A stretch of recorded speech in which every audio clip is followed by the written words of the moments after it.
السلام عليكم ورحمة الله وبركاته. بسم الله العظيم القدرة والشان، شديد البطش والبرهان، حافظ الدين والقرآن. بسم الله ما شاء الله كان وما لم يشأ لم يكن، ولا حول ولا قوة إلا بالله العلي العظيم. الحمد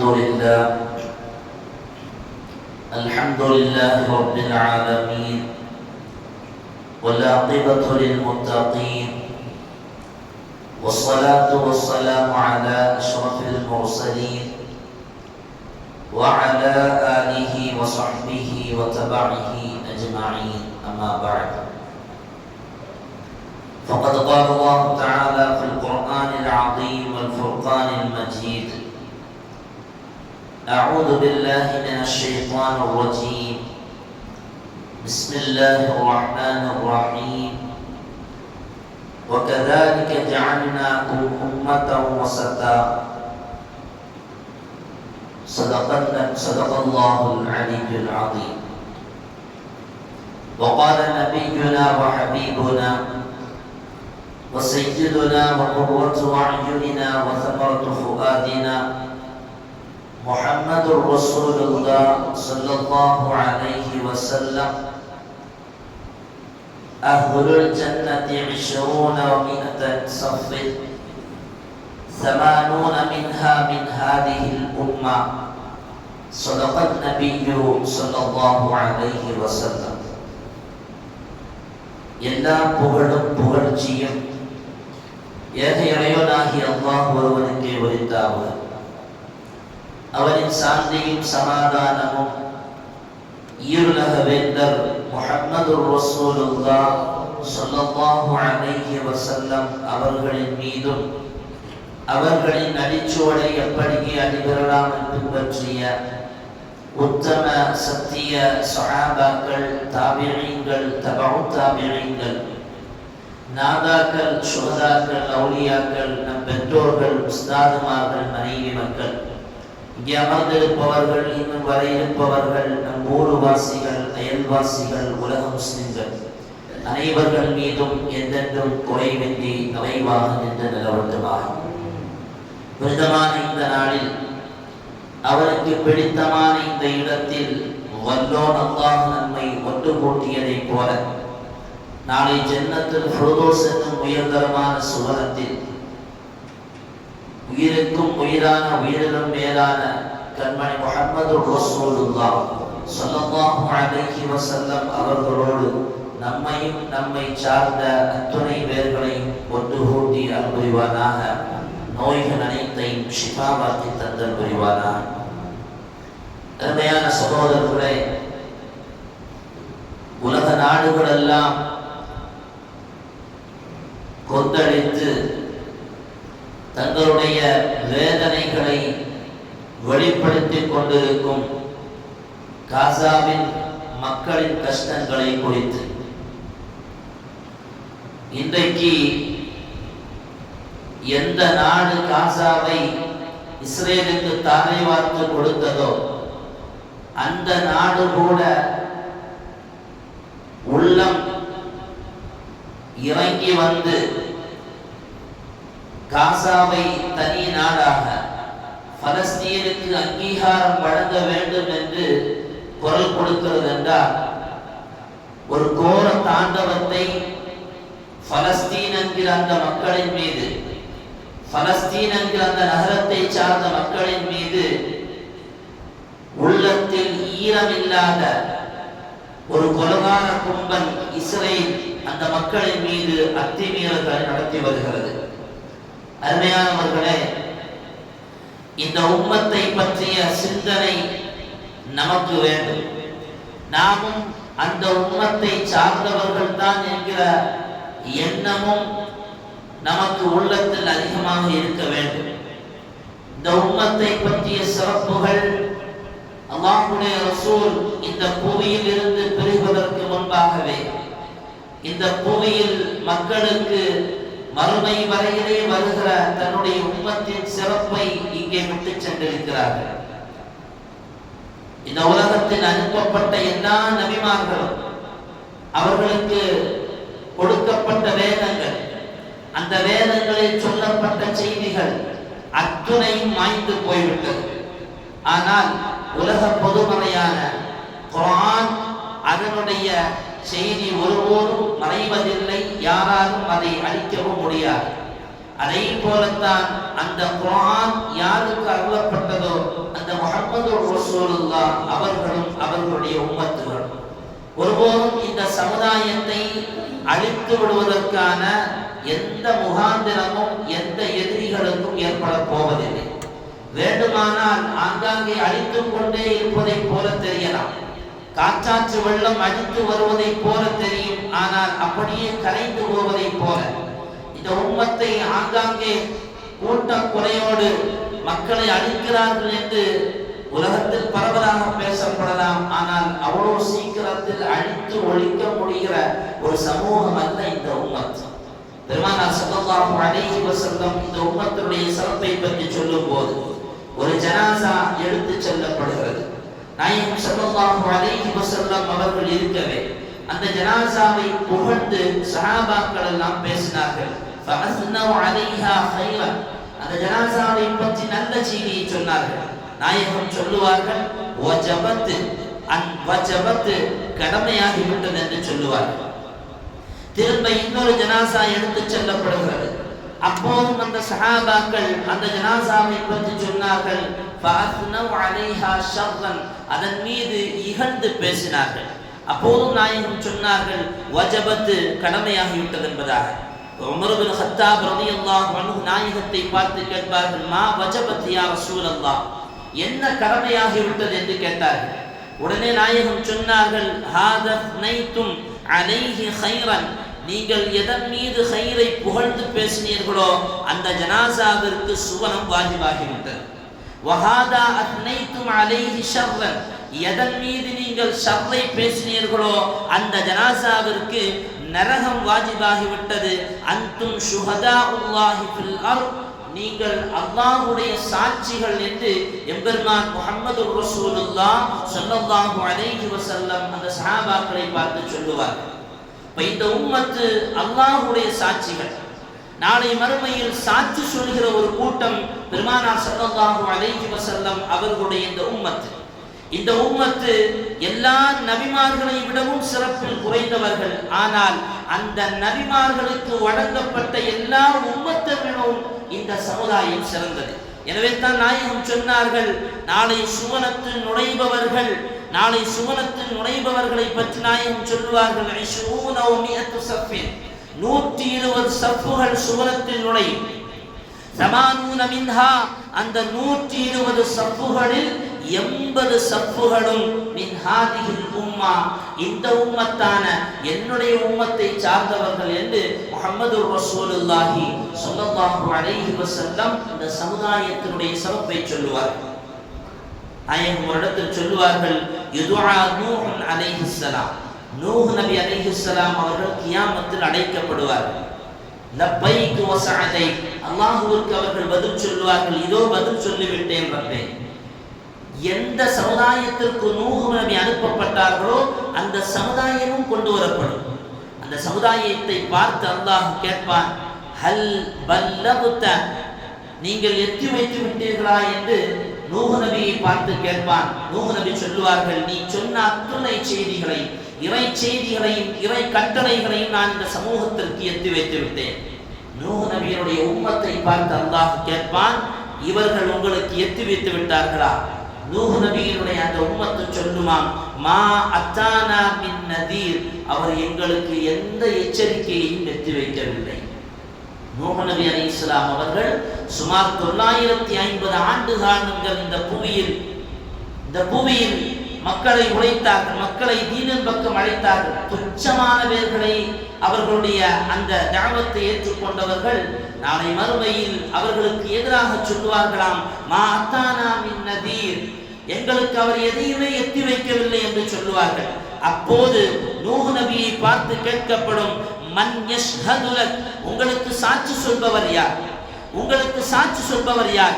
நூஹ் நபி சொல்வார்களாம், ஃபயகூலு முஹம்மதுன் வ உம்மத்துஹு, சய்யிதுனா முஹம்மதுர் ரசூலுல்லாஹி ஸல்லல்லாஹு அலைஹி வஸல்லம் அவர்களும் அவர்களுடைய உம்மத்துகளும் எனக்கு சாட்சி சொல்லும். அந்த மக்கள் வந்து சாட்சி சொல்வார்கள் என்று ஹதீஸில் பெருமான் முஹம்மதுர் ரசூலுல்லாஹ் ஸல்லல்லாஹு அலைஹி வஸல்லம் சொல்லுகிறார்கள். அப்ப இந்த சமுதாயம் இந்த துன்யாவில் மற்ற சமுதாயத்தை விட சிறந்தது மட்டுமல்ல, நாளை நபிமார்களுக்கு கூட சாட்சி சொல்கிற ஒரு சமுதாயமாக அல்லாஹ் இந்த சமுதாயத்தை வைத்திருக்கிறான் என்று சொன்னால், இதே சமுதாயத்தை சார்ந்த ஒரு சமுதாயம் கண்ணுக்கு தெரியாத ஒரு நாட்டில் அழித்து ஒழிக்கப்படுகிறார்கள் என்று சொன்னால் அவர்களுக்கு குரல் கொடுக்க வேண்டிய கடமை நமக்கு உண்டு.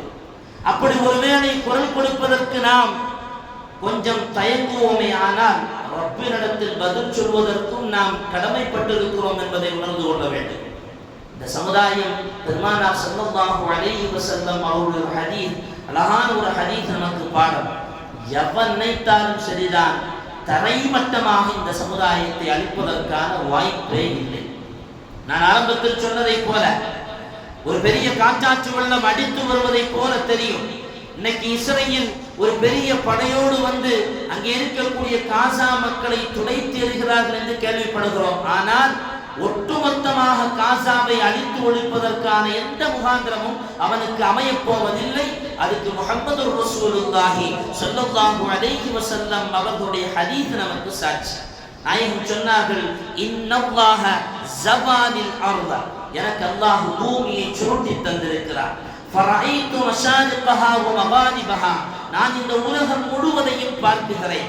வ இன்ன உம்மதி சயபுலு மில்குஹா, என்னுடைய உம்மத்தினுடைய அரசாட்சி என்பது இந்த உலகம் எங்கேயும் பறந்து விரிந்துவிடும். அல்லாஹ் எனக்கு 2 கன்ஸை தந்திருக்கிறார். நாயகம் சொல்வார்கள், எனக்கு 2 பொக்கிஷத்தை தந்திருக்கிறார். அல்-அஹ்மர் வல் அபியத். இந்த அல்-அஹ்மர் வல் அபியதுக்கு இமாம்கள் சொல்வார்கள் தங்கமும் வெள்ளியும் என்று சொல்வார்கள். சிலர்கள் சொல்லுகிறார்கள் கைசர் கிஸ்ரா போன்ற சாம்ராஜ்யத்தை அல்லாஹ் எனக்கு தந்திருக்கிறான் என்று. பெருமானார் ஸல்லல்லாஹு அலைஹி வஸல்லம் ரோம பேரரசர்கள் எல்லாம் ஆண்ட பகுதிகள் இஸ்லாமிய மயமாக மாறும் என்பதை பெருமானார் ஸல்லல்லாஹு அலைஹி வஸல்லம் சுட்டிக்காட்டி விட்டு ஒரு வார்த்தையை சொல்லுவார்கள், யா அல்லாஹ், ஒருபோதும் இந்த சமுதாயத்தை ஒட்டுமொத்தமாக அழிக்குகிற ஒரு அரசனை நீ ஒருபோதும் அனுப்பிவிடாதே. இந்த சமுதாயத்தை ஒட்டுமொத்தமாக அழித்து விடுகிற எவனையும் நீ அனுப்பிவிடாதே. அல்லாஹ் நாயகத்தை பார்த்து சொல்லுவான், ஒருபோதும் நான் அப்படி அனுப்ப மாட்டேன். ஹதீஸ் சொல்லி தருகிற பாடம், இந்த உம்மத்தில் யாரும், இந்த உம்மத்தை சார்ந்த யாரையும் எந்த அரசாங்கத்தாலும் யாரும் ஒட்டுமொத்தமாக அழித்து விட முடியாது. ஆனால் ஒரே ஒரு செய்தி அல்லாஹ் சொல்லுகிறான், உங்களுக்கு உள்ளால் ஒற்றுமை இல்லை என்று சொன்னால் நீங்கள் மாறி மாறி அழிந்து கொள்வீர்கள். அருமையான சகோதரர்களே, எவ்வளவு உண்மையான செய்தி! இந்த ஒற்றுமை நமக்கு வேண்டும். அந்த ஒற்றுமை இருக்குமையானால் எந்த சமுதாயமும் நம்மை அழித்து விட முடியாது என்பதை பெருமானார் ஸல்லல்லாஹு அலைஹி வஸல்லமுடைய இந்த ஹதீஸ் நமக்கு சொல்லித் தருகிற பாடம். சுருக்கமாக, ஒரு சமுதாயம் நம் இனத்தை சார்ந்த ஒரு சமுதாயம் அழிக்கப்படுகிறது. நாம் செய்ய வேண்டிய வேலை என்ன? அவர்கள் சாதாரணமானவர்கள் அல்லவே. அந்த சமுதாயம், பலஸ்தீன் மக்கள் சாதாரணமானவர்களா? எத்தனை காணொளிகளை பார்த்திருக்கிறோம். ஒரு 3 ஆண்டுகளுக்கு முன்னால் ஒரு சிறுவன் உருகுலைந்து போல தன்னுடைய வீட்டிற்கு முன்னால் அமர்ந்து தன்னுடைய தாயையும் தகப்பனையும் இழந்து எவ்வளவு தூரம் அவருடைய உள்ளம் பாதிக்கப்பட்டிருக்குமே. ஆனால் அவன் அந்த வீட்டிற்கு முன்னால் அமர்ந்து கொண்டு ஓதி அந்த வார்த்தை, وَلَنَبْلُوَنَّكُمْ بِشَيْءٍ مِّنَ الْخَوْفِ وَالْجُوعِ وَنَقْصٍ مِّنَ الْأَمْوَالِ وَالْأَنفُسِ وَالثَّمَرَاتِ وَبَشِّرِ الصَّابِرِينَ وَلَنَبْلُوَنَّكُمْ بِشَيْءٍ مِّنَ الْخَوْفِ وَالْجُوعِ, பசியாலும் பயத்தாலும் உங்களை நாம் சோதிப்போம், உயிர் சேதத்தாலும் உங்களை நாம் சோதிப்போம். وَبَشِّرِ الصَّابِرِينَ, பொறுமையாக இருப்பவர்களுக்கு வெற்றி உண்டு என்று அந்த சகோதரன் ஓதிய வார்த்தை ஒரு சாதாரண நேரத்தில் ஓதிய வார்த்தை அல்ல. தான் வசித்து வந்த, பல ஆண்டுகளாக தன்னுடைய பெற்றவர்கள் வசித்து வந்த, தன்னுடைய ஊரார்கள் வசித்து வந்த, தன்னோடு பயின்று வந்த, பழகி வந்த, ஆடி பாடி சிரித்து தெருவில் சந்தோஷமாக திரிந்து வந்த தன்னுடைய நண்பர்களை எல்லாம் இழந்து தவிக்கிற ஒரு பிஞ்சு உள்ளம் அவருடைய வீடு உருகுறைந்து போயிருக்கிற நிலையில் அந்த வீட்டு வாசலுக்கு முன்னால், இடித்து போன அந்த வாசலுக்கு முன்னால் நின்று அவன் ஓதிய வார்த்தை வலனபுலுவன்னகும் பிஷைஇன் என்று துவங்குகிறார். ஸயகூனு சூரனுடைய இரண்டாவது பகுதியின் கடைசி பக்கத்தை தொட்டு வருகிறார். அந்த ஆயத்தை அவன் ஓதுகிறான் என்று சொன்னால் அவன் ஈமானுக்கும் நம் ஈமானுக்கும் வித்தியாசம் நிறையவே உண்டு. அவன் ஈமானுக்கும் நம் ஈமானுக்கும் வித்தியாசங்கள் நிறையவே உண்டு. அவ்வளவு சாதாரணமாக அவர்களை இடை போட்டு விடக்கூடாது. ஹமாஸுடைய தலைவர் தரைவழி படையாக விமானங்களை கப்பலில் ஏற்றி அமெரிக்காவில் இருந்து சுமார் 3 லட்சத்தை நெருங்கி வருகிற படைகளை அனுப்பிய போது அவர் சொன்ன வார்த்தை என்ன தெரியுமா? நாங்கள் பின்னோக்கி ஓடுபவர்கள் அல்ல, நாங்கள் உஹுதை நினைத்து பார்ப்பவர்கள், நாங்கள் ஹந்தக்கை நினைத்து பார்ப்பவர்கள், நாங்கள் பதுரை களமாடியவர்கள் என்று அவர் பேசிய வார்த்தை சாதாரணமாக பேசியதல்ல, வரலாற்று பின்னணியோடு பேசினார். அவர் சொன்ன வார்த்தை குர்ஆனுடைய ஒரு ஆயத்தை ஓதிவிட்டு சொல்லுவார். உஹுது போர்க்களத்தில் எம்பெருமான் ஸல்லல்லாஹு அலைஹி வஸல்லம் அவர்கள் போரெல்லாம் முடிந்ததற்கு பின்னால் சஹாபாக்களோடு வந்து மதீனாவில் சேருவதற்கு முன்பாகவே காயங்கள் ஏற்பட்ட சஹாபாக்கள், அவர்களுடைய கைகள் வெட்டப்பட்டிருக்கிறது, கால்கள் சிதைக்கப்பட்டிருக்கிறது, காதுகள் அறுவிடப்பட்டிருக்கிறது, கண்ணுகள் சூறப்பட்டிருக்கிறது. இத்தனை காயங்களோடு சஹாபா பெருமக்கள் மதீனாவை அடைவதற்கு முன்னால் எம்பெருமான் ஸல்லல்லாஹு அலைஹி வஸல்லம் அவர்கள் திரும்ப உஹுதினுடைய அந்த இடத்திற்கு போவதற்காக அழைக்கிறார்கள். இன்னும் வீடு வந்து சேரவில்லை, தன்னுடைய பிள்ளைகளை பார்க்கவில்லை, தன்னுடைய மனைவி மக்களை பார்க்கவில்லை. சஹாபாக்களுடைய உடல்கள் எல்லாம் காயங்கள் படிந்து, இரத்தங்கள் வடிந்து, இரத்த களத்தோடு சஹாபாக்கள் மதீனாவை வந்து நெருவதற்கு முன்னாலேயே பெருமானார் ஸல்லல்லாஹு அலைஹி வஸல்லம் அவர்கள் திரும்பவும் பத்ருக்கு போய் உஹுதுக்கு போக வேண்டும் என்ற போது அந்த சஹாபாக்கள் கொஞ்சம் கூட பின்வாங்கவில்லை. திரும்பவும் களமிறங்கினார்களா இல்லையா? வெளியூருக்கு போயிட்டு வர நம்ம ஒரு தடவை வீட்டில் வந்து உட்கார்ந்து கொஞ்சம் ஓய்வெடுத்ததற்கு பின்னால் தான் அடுத்த நடவடிக்கைக்காக வேண்டி தயாராகுவோம். ஆனால் அந்த சஹாபாக்கள் தொடர்ந்து யுத்தத்தில் இருந்தார்கள். அல்லாஹ்வுடைய ரசூலோடு இந்த உலகத்தில் தங்களை அர்ப்பணித்தவர்கள். அந்த சஹாபிகளை சுற்றி காட்டித்தான் ஹமாஸ் தலைவர் சொன்ன வார்த்தை, நாங்கள் அவர்களை பின்துயர்ந்து வாழ்கிறோம்.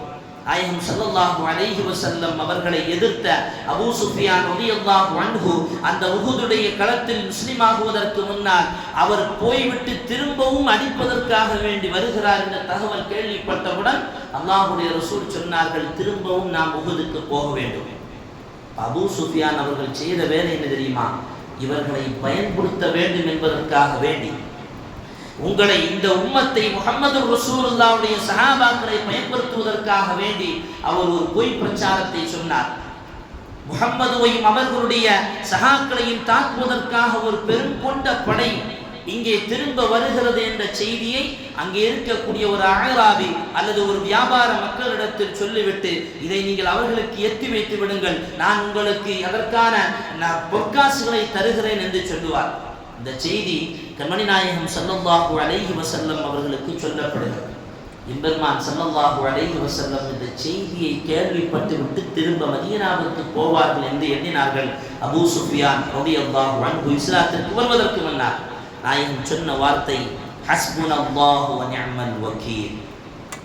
ஹஸ்புனல்லாஹு வ நிஅமல் வக்கீல். அல்லாஹ் எங்களுக்கு போதுமானவன், அவனை பொறுப்பு ஏற்பிப்பதில் மிகவும் நல்லவன் என்று பெருமானார் ஸல்லல்லாஹு அலைஹி வஸல்லம் அவர்கள் சொன்ன அந்த வார்த்தையை ஹமாஸுடைய தலைவர் சுமார் 3 ஆண்டுகளுக்கு முன்னாலேயே பதிவு செய்தார். எனவே அவர்களுடைய ஈமானையோ அவர்களுடைய தியாகங்களையோ அவர்களுடைய அர்ப்பணிப்பையோ சாதாரணமாக நினைத்துவிட வேண்டாம். ஆனால் இப்போது அவர்கள் தாக்கப்படுகிறார்கள், கடுமையான முறையில் தாக்கப்படுகிறார்கள். 3 பக்கங்களில் இருந்தும் இஸ்ரேல் ராணுவம், இஸ்ரேல் நயவஞ்சக கூட்டம் அந்த சமுதாயத்தை அடித்து ஒழிப்பதற்காக வேண்டி, அங்கிருந்தவர்களை நாடு கடத்துவதற்காக வேண்டி எல்லா முயற்சிகளும் செய்கிறார்கள். எவ்வளவு திமிர் இருந்தால் ஒட்டுமொத்த சமுதாயமும் உலகமும் நாட்டு மக்களும் அவர்களை எதிர்த்து நின்ற போது கூட அமெரிக்காவுடைய பின்துணையோடு அந்த மக்களை அழிப்பதற்கு துடிக்கிறார் என்று சொன்னால் உண்மையில் அவனுடைய அழிவு ஒன்றும் சாதாரணமாக இருக்க போவதில்லை. அல்லாஹ் எதிரிகளுக்கு கொஞ்சம் கைத்தை நீளமாக விடுவான், கொஞ்சம் நீளமாக விடுவான். ஆனால் பிடிக்கிற பொழுது ரொம்ப கட்டியாகவே பிடித்து விடுவான். கண்டிப்பாக பலஸ்தீன் முஸ்லிம்களுடைய கையில் வரும். எப்படி பெருமான் ஸல்லல்லாஹு அலைஹி வஸல்லம் மக்காவை விட்டு மதீனாவிற்கு போனதற்கு பின்னால் திரும்ப மக்காவில் வந்து தன்னுடைய ஆட்சி தளத்தை பதிவு செய்தார்களோ, எப்படி சையதுனா மூசா நபி அலைஹிஸ்ஸலாம் அவர்கள் அங்கிருந்து பலஸ்தீனில் ஈஜிப்ட் மிஸ்ரிலிருந்து கிளம்பி பலஸ்தீனுக்கு வந்தார்களோ, திரும்ப அங்கு ஆட்சியை பிடித்தார்களோ, அதே போல இந்த உம்மத்தும் அந்த பலஸ்தீனை வெற்றி கொள்ளும். ஆனால் இப்போது நாம் செய்ய வேண்டிய வேலை அந்த உம்மத்திற்காக துஆ செய்ய வேண்டும். அருமையானவர்களே, பச்சிலம் குழந்தைகள் பசியின் காரணமாக வரிசையில் நின்று தன்னுடைய உணவை பெற்றுக் கொள்வதற்கு கூட வாய்ப்பில்லாமல் செய்கிறார்கள் அல்லவா? தன்னுடைய மருத்துவத்திற்காக வேண்டி மருத்துவமனையில் அனுமதிக்கப்பட்டிருக்கிற பொழுது ஒட்டுமொத்த மருத்துவமனையை சிதைக்கிறார்கள் என்று சொன்னார். பச்சிலம் குழந்தைகள் பெண்கள் என்று பாராமல் அத்துணை பேர்களையும் குண்டுகளை கொண்டு அவர்களை காயப்படுத்தி அவர்களை தரமட்டமாக்கிறார்கள் என்று சொன்னால் அல்லாஹ்விடத்தில் கை உயர்த்துவதை தவிர இந்த சமுதாயத்தில் வேறு முகாந்திரம் இல்லை. ஒட்டுமொத்த நாடுகளும் பேசுகிறது. ஆனால் முஸ்லிம் சமுதாய நாடுகள் இதுவரையிலையும் சரியான முறையில் வாய் திறக்காமல் இருக்கிறது. வரலாற்றில் ஒரு செய்தி தெரியுமா? முஅத்தஸிம் என்று சொல்லப்படுகிற மன்னர், இந்த முஅத்தஸிம் என்கிற மன்னர் வாழ்ந்த காலத்தில் ஒரு பெண், அந்த பெண்ணை அமூரியா என்று சொல்லப்படுகிற பகுதியினுடைய மன்னன் கடுமையான முறையில் அவனுடைய ஆட்கள் அந்த பெண்ணை வலுக்கட்டாயமாக எடுத்துச் செல்கிறார்கள். அந்த பெண் யா முஅத்தஸிம் யா முஅத்தஸிம் என்ற அந்த பெண் முஅத்தஸிம் என்கிற அந்த மன்னரிடத்தில் உதவி கோரும் முகமாக அவருடைய பெயரை சொல்லி சொல்லி அழைத்துக் கொண்டே போகிறார். இதை பார்த்து கொண்டிருந்த ஒரு நபர் முஅத்தஸிம் என்று சொல்லப்படுகிற அந்த மன்னருக்கு பக்கத்தில் வந்து உங்களுடைய சமுதாயத்தை சார்ந்த ஒரு நபர் அழைத்து செல்லுகிறார், உங்களுடைய சமுதாயத்தை சார்ந்த ஒரு பெண் அவள் இழுத்துச் செல்லப்படுகிற பொழுது உங்களிடத்தில் உதவி கேட்கிறார் என்று சொன்னபோது மன்னர் முஅத்தஸிம் அமூரியா மன்னனுக்கு ஒரு கடிதத்தை எழுதுகிறார். யா அமீரல் அமூரியா, யா அமீரல் அமூரியா மின் அமீரில் முஃமினீன இலா கல்பி ரோம், ரோம் நாட்டை சார்ந்த அமூரியா பகுதியை ஆண்டு வருகிற நாயே, அவர்கள் சொன்ன வார்த்தை இலா கல்பில் அமூரியா, அமூரியா என்கிற பகுதியை ஆண்டு வருகிற நாயே, என் தேசத்தில் இருந்து நீ இழுத்துச் சென்ற அந்த பெண்ணை அஹ்ரிஜில் மர்அத மின் சிஜின், சிறையிலிருந்து மரியாதையாக நீ வெளியில் அனுப்பிவிடு.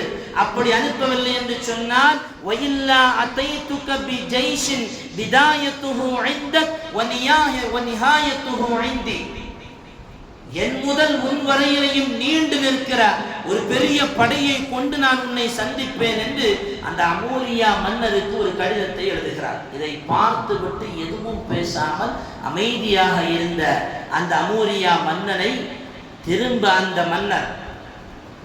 அந்த மன்னர் அவர்கள் திரும்ப படையோடு போய் சந்திக்கிறார்கள். முஅத்தஸிம் அவர்கள் சந்தித்தது மட்டுமல்ல, ஒரு பெரிய படையை திரட்டி கொண்டு போய் அந்த பெண் எந்த சிறையில் வாடுகிறார்களோ அந்த சிறையில் போய் அந்த பெண்ணை காப்பாற்றி விட்டு ஒரு வார்த்தை கேட்பார். அந்த பெண்ணை பார்த்து கேட்பார், நான் உனக்கு பதில் சொல்லிவிட்டேனா? ஹல் அஜாபகி அல் முஅத்தஸிம், முஅத்தஸிம் உனக்கு பதில் சொல்லிவிட்டாரா? அந்த பெண் சொல்லுவார், நான் பதில் சொல்லிவிட்டார். அருமையானவர்களே, முன்னால் வாழ்ந்த மன்னர்கள், ஹலீஃபாக்கள் தங்களுடைய உம்மத்தின் மீது எவ்வளவு அக்கறை கொண்டவர்களாக வாழ்ந்திருக்கிறார்கள். தன்னுடைய ஆட்சிக்கு கீழால் வாடுகிற மக்களுக்கு அவர்களை பொறுப்பென்கிற அந்த உணர்வோடு வாழ்ந்தார்களா இல்லையா? இந்த உணர்வு ஒட்டுமொத்த முஸ்லீம் நாடுகளுக்கும் வேண்டும். இப்ப நாம செய்ய வேண்டியது அல்லாஹ்விடத்தில் கை உயர்த்தி துஆ செய்ய வேண்டும். ரப்பே, அந்த சமுதாயத்திற்கு நீ விமோசனத்தை கொடு, அவர்களை அழிக்க துடிக்குகிற அந்த இஸ்ரேலுக்கு ஒன்று நீ ஹிதாயத்தை கொடு, அல்லது தக்க பாடத்தை அவர்களுக்கு புகுட்டு என்பதாக இந்த நேரத்தில் நாம் துஆ செய்ய வேண்டும். எல்லாம் அந்த அல்லாஹ் சுப்ஹானஹு வ தஆலா அந்த மக்களுக்கு விமோச்சனத்தை கொடுப்பானாக. அவருடைய சொந்த நாடான பலஸ்தீன் காசாவில் அந்த மக்கள் நிம்மதியோடு வாழ்வதற்கான எல்லா வழிவகைகளையும் அல்லாஹ் அவர்களுக்கு அமைத்து கொடுப்பானாக. எல்லாவித எதிரிகளுடைய சூழ்ச்சியிலிருந்தும் சதித்திட்டங்களிலிருந்தும் அல்லாஹ் அந்த சமுதாயத்தை பாதுகாத்தல் புரிவானாக.